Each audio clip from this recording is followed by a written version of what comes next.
kota Madinah iri karena kemarin dia belum beriman, karena dia kemarin belum ikut masuk perang Badar. Bagaimana kalau kita ikut juga perang Uhud? Dia membuat motivasi atau mensupport Rasulullah. Ayo Rasulullah, terutama darah-darah muda ini pengen sekali segera ikut perang, dan yang dicari bukan kemenangan tapi mati syahid. Kemenangan itu bonusnya bagi mereka, tapi dia mencari apa? Mati syahid. Kemudian orang-orang tadi mendesak Rasulullah agar segera menyambut peperangan di luar kota Madinah. Jadi sebagai halnya gagah berani, kalau bahasa orang Betawi, lu jual gua borong, ya. Lu jual gua borong, nanti didiskon. Kayak gitu kurang lebih ya. Kemudian setelah itu Rasulullah sempat beristikharah apakah akan menyambut peperangan atau bertahan. Akan tetapi Rasulullah agak enggan untuk menyambut peperangan di luar. Agak udah feeling kurang baik seperti itu. Kemudian akhirnya Rasulullah meyakinkan diri untuk menyambut peperangan di luar. Jadi ini Jabal Uhud dulunya belum kota Madinah, tapi masih perbatasan. Kalau gitu dipilihlah satu tempat, yaitu namanya Jabal Uhud untuk tempat titik kumpul perangnya nanti. Mekah itu beradanya dari sana, Bapak. Nah, dari sana. Mekah itu dari sana, dari arah matahari terbit. Mekah. Kemudian Madinah tempat kita Masjid Nabawi itu di belakang sana. Tadi kita mutar. Masjid Nabawi itu di belakang sana. Kalau mau lihat Jabal Uhud dari Masjid Nabawi bisa nggak? Bisa. Dari pintu 333, 334 itu ketika kita lurus melihat itu adalah Jabal Uhud. Jadi kelihatan dari pintu utama. Nah, kemudian Rasulullah beranjak perjalanan ikut melakukan peperangan. Walaupun akhirnya para sahabat yang tadi mendesak Rasulullah ikut ragu. Ya Rasulullah, kalau emang kita harus bertahan, kita bertahan aja. Nggak usah memaksakan diri, kemauan kami untuk perang di luar. Tapi Rasulullah bilang apa? Pantang seorang panglima ketika sudah keluar, sudah berpakaian pakaian perang, kemudian dia mundur lagi. Akhirnya Rasulullah dan para sahabat berkumpul, ada 1.000 orang yang berangkat menuju peperangan Uhud. Ada 1.000 orang dengan jumlah yang sangat jomplang. Kaum kafir saat itu jumlahnya 3.000 jumlah pasukannya. Dengan orang muslimin ini kudanya hanya 20 kuda. Orang kafir kudanya 120 kalau tidak salah. Kemudian dibantu dengan unta-untanya, pembekalan yang luar biasa, 3.000 lawan 1.000. Hampir sama seperti perang Badar. Tapi na'udzubillah, ketika dalam perjalanan dari kota Madinah menuju Jabal Uhud ini, 300 orang mundur membelot. Ternyata dia adalah kelompok kaum munafik yang dipimpin oleh Abdullah bin Ubay bin Salul. Abdullah bin Ubay bin Salul memang dari awal dia pengen menghancurkan Islam secara diam-diam, atau serigala berbulu domba bisa kita istilahnya, atau musuh dalam selimut. Ketika Rasulullah membangun Masjid Quba, dia juga buat masjid namanya Masjid Dirar.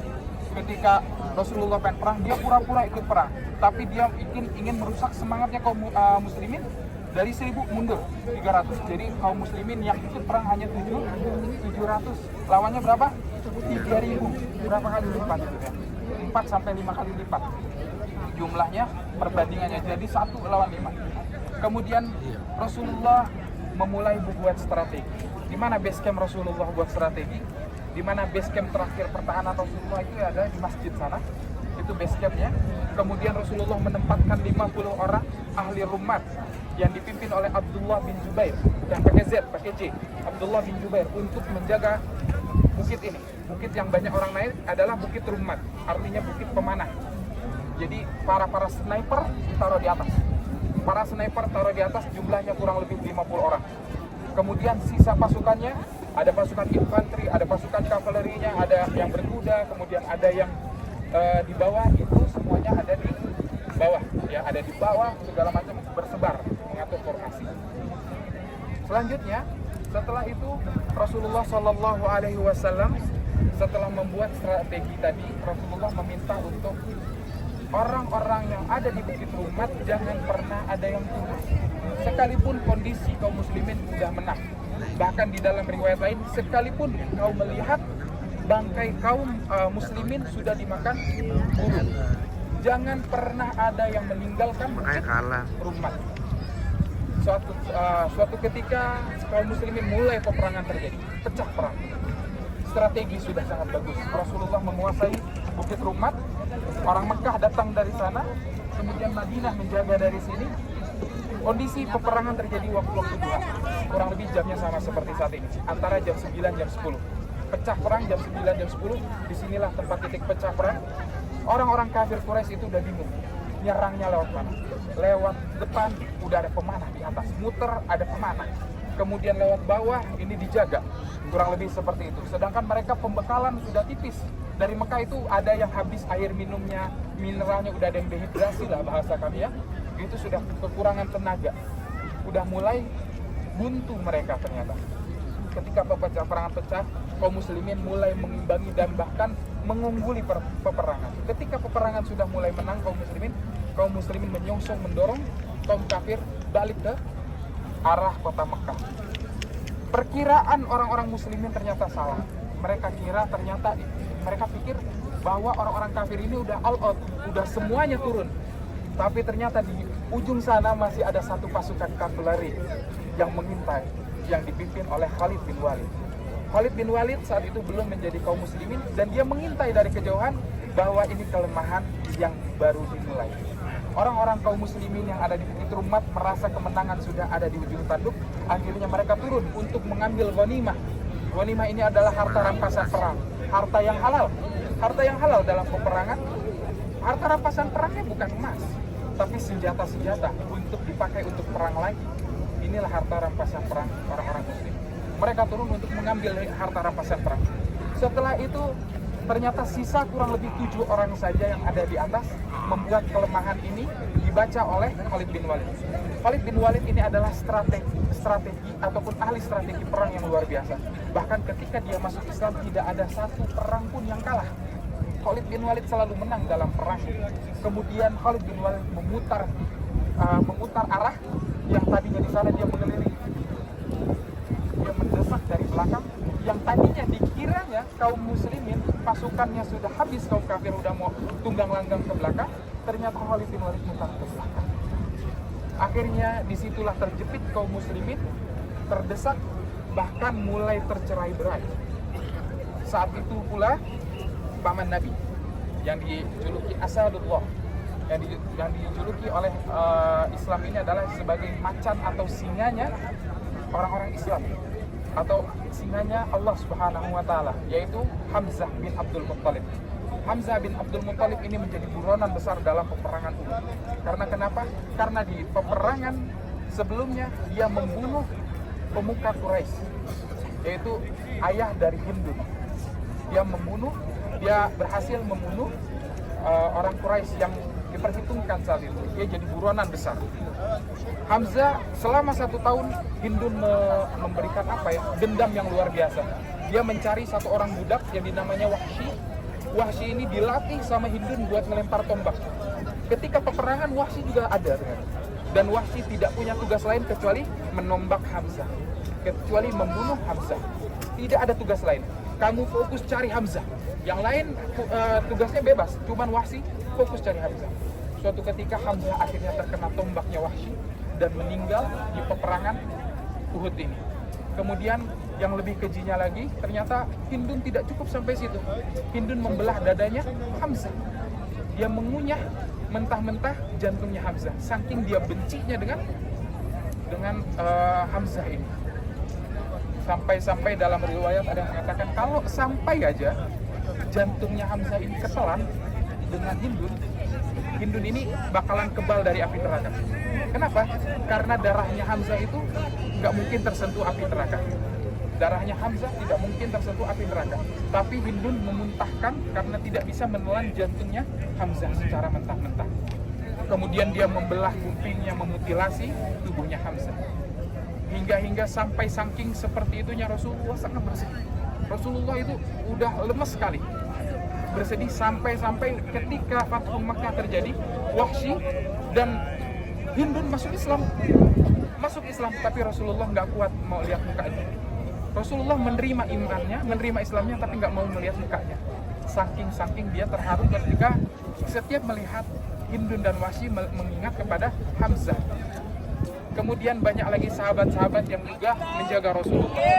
Di antaranya ada Zaid, ya. Zaid ini Zaid bin Thabit, dia menjaga Rasulullah. Dia menjaga Rasulullah, menjadi tamengnya Rasulullah. Suatu ketika Zaid ini juga syahid. Zaid juga meninggal di dalam perjalanan. Kemudian yang bikin hebat luar biasa, ketika Zaid tumbang, yang menggantikan posisi Zaid adalah ibundanya. Ibundanya adalah Nusaybah bin Ka'ab. Nusaybah bin Ka'ab seorang perempuan yang juga sudah tua. Ketika dia melihat anaknya meninggal, dia bukan nolong anak, tapi dia mencari Rasulullah. Dia menggantikan posisi Zaid menjadi tamengnya Rasulullah. Aku tidak melihat Nusaybah bin Ka'ab kecuali dia mematahkan panah-panah. Saking hebatnya Nusaybah bin Ka'ab. Kemudian dia juga ada man of the match dalam peperangan. Ada Thalhah bin Ubaidillah, para sahabat Rasulullah SAW. Dikatakan bahwa yang mau melihat mayat hidup Thalhah. Dia ini udah nggak mungkin bisa hidup saking banyaknya sabetan pedang, saking banyaknya panah yang tertancap. Ini Thalhah bin Ubaidillah, bisa dikatakan man of the match peperangan ini. Hingga suatu ketika Rasulullah pun hampir ketika saat itu Rasulullah juga terluka. Ada yang mengatakan pelipisnya ini tertekan oleh tameng mukanya itu tertekan, besinya masuk ke dalam. Kemudian giginya juga putus, ya, seperti itu. Gigi belakangnya lepas, gigi gerahamnya. Dan akhirnya sempat satu ketika salah satu pemegang royah atau pemegang panji, ya, panji dalam Islam itu adalah bendera. Kalau orang-orang Arab mengatakan kalau misalkan pedang ataupun bendera masih diangkat berarti perang masih lanjut. Tapi kalau bendera sudah jatuh berarti perangnya sudah selesai atau nyerah, give up, bahasanya seperti itu. Saat itu bendera dipegang oleh salah satu sahabat Nabi, Mus'ab bin Umair. Mus'ab bin Umair memegang bendera tersebut, dan Mus'ab bin Umair menjaga bendera tersebut jangan sampai jatuh. Dan Mus'ab bin Umair dikatakan wajahnya sangat mirip dengan Rasulullah SAW, tampannya, kemudian postur tubuhnya. Suatu ketika Mus'ab bin Umair memegang dengan tangan kanannya, tertebas. Setelah tertebas, dia mengganti dengan tangan kiri. Setelah dia masih memegang, jangan sampai jatuh. Ternyata dia ditebas lagi tangan kirinya. Sisa tangannya ini memeluk bendera yang dia masih pegang. Jangan sampai bendera ini jatuh, hingga akhirnya dia tertombak dan dia terjatuh. Disitulah tersebar kabar bahwa Rasulullah meninggal. Rasulullah meninggal karena Mus'ab bin Umair mirip sekali dengan Rasulullah, dan Mus'ab bin Umair tidak punya pembekalan kecuali satu helai kain kafan yang ditarik ke kepalanya, kakinya kelihatan. Ditarik kakinya, kepalanya kelihatan. Inilah yang membuat Abdurrahman bin Auf nangis, yang kita kisahkan di dalam bis. Bagaimana dia bilang? Dia bilang, aku khawatir semua kebaikanku di dunia dibalas oleh Allah di dunia. Padahal ada yang lebih soleh, ada yang lebih hebat, Mus'ab bin Umair. Tapi Mus'ab bin Umair tidak punya pembekalan kecuali apa? Kecuali kain kafan yang dia gelar ke kakinya, kepalanya kelihatan. Ditarik kepalanya, kakinya kelihatan. Hancur kondisi kaum muslimin saat itu. Luar biasa. Bahkan darahnya Rasulullah ketika dia berdarah, dia langsung menghusap dan menjaga darahnya. Kenapa? Dia khawatir ketika darah itu menetes kepada Jabal Uhud ataupun sekitaran Uhud, maka malaikat para penjaga Uhud ini akan mengamuk, akan udah bersiap-siap menawarkan diri, ya Rasulullah, kami pengen angkat nih Uhud, pengen kita banting. Bahasanya seperti itu. Sudah 2 kali Rasulullah ditawarkan, ya Rasulullah, boleh nggak saya angkat Jabal Uhud ini? Kami banting kepada orang-orang yang mendustai kamu, orang-orang yang menzalimi kamu. Tapi Rasulullah apa? Rasulullah dalam kondisi tersebut bukan dia memikirkan perjuangan ataupun bukan hanya sekedar memikirkan kelompok yang saat itu saja. Dia bilang, saya nggak mau pakai doa istijabah sekarang, doa yang bakalan mustajab sekarang, saya nggak mau pakai. Kapan dia mau pakai? Dia mau pakai, saya mau pakai nanti di yaumil akhir, untuk umat, buat kita semua, agar kita mendapatkan telaga Al-Kautsar. Karena pada akhirnya pada yaumul mahsyar, semua para nabi itu sudah selesai memakai doa mustajabnya, kecuali Rasulullah. Rasulullah menjaga mustajab doanya untuk apa? Untuk umatnya. Rasulullah pernah duduk bersama di pekarangan Masjid Nabawi, seperti halnya kita duduk. Rasulullah bertanya kepada para sahabat saat itu, tahukah kalian makhluk yang paling mulia, makhluk yang kurindukan, makhluk yang kucintai? Kemudian para sahabat mulai berlomba-lomba, yang paling mulia ini tentu malaikat. Kemudian Rasulullah bilang, iya malaikat itu mulia, tapi bukan ini yang aku maksud. Karena malaikat tidak punya memiliki nafsu, tidak pernah melakukan dosa. Kemudian dia mengatakan, kalau gitu yang mulia adalah para nabi. Ya, para nabi mulia, karena dia mendapat risalah wahyu langsung dari para malaikat. dia terjaga dari dosa. Tapi bukan itu yang aku maksud. Kemudian sahabat kembali mengangkat tangan, kalau gitu yang mulia itu adalah para sahabat. Kemudian dia tersenyum melihat sahabat semangat sekali menjadi orang-orang mulia yang dicintai oleh Rasulullah. Kemudian dia mengatakan, betul, sahabat itu mulia. Bagaimana tidak mulia? Dia melihat diriku, dia mendengarkan dakwahku, dia sampai terus membersamai diriku.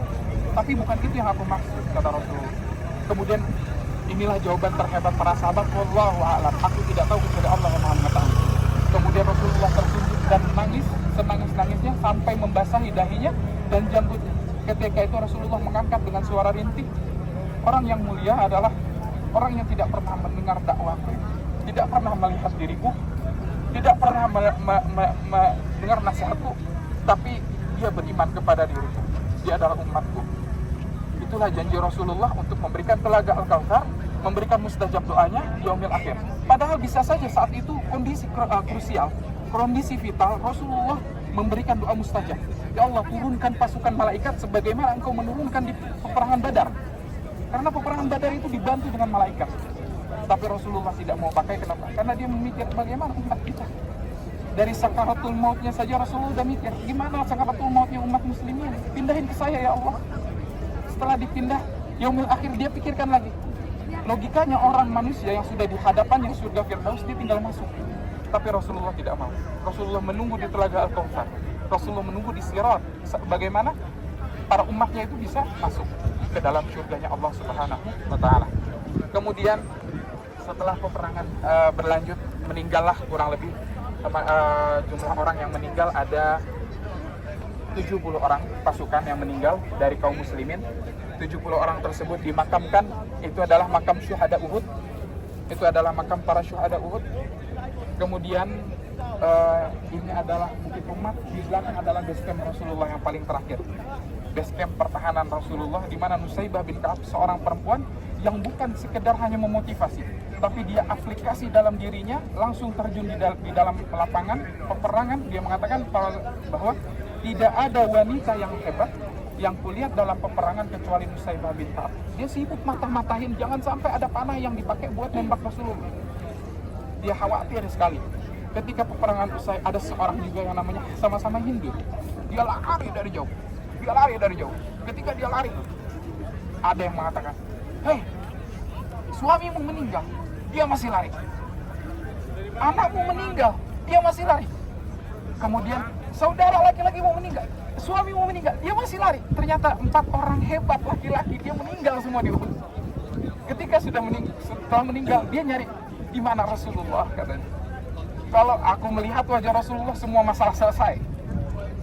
Saking hebatnya keimanan kaum muslimin saat itu, saking teguhnya kaum muslimin saat itu.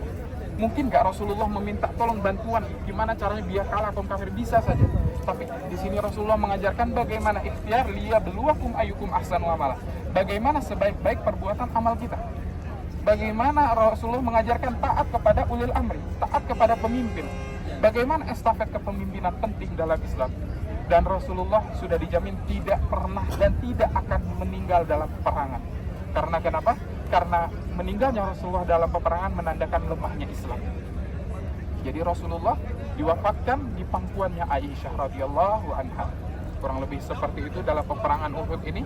Itu adalah makam Uhud. Kita hanya coba mendoakan para orang-orang yang syuhada Uhud.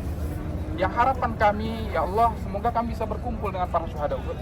Kami bisa dikumpulkan dengan para syuhada Uhud, kami bisa dikumpulkan dengan para sahabat dan Rasulullah Sallallahu Alaihi Wasallam, dan kami mendapatkan telaga Al-Kautsar sebagaimana yang dijanjikan oleh Allah Subhanahu Wa Taala untuk kaum mukminin dan muslimin.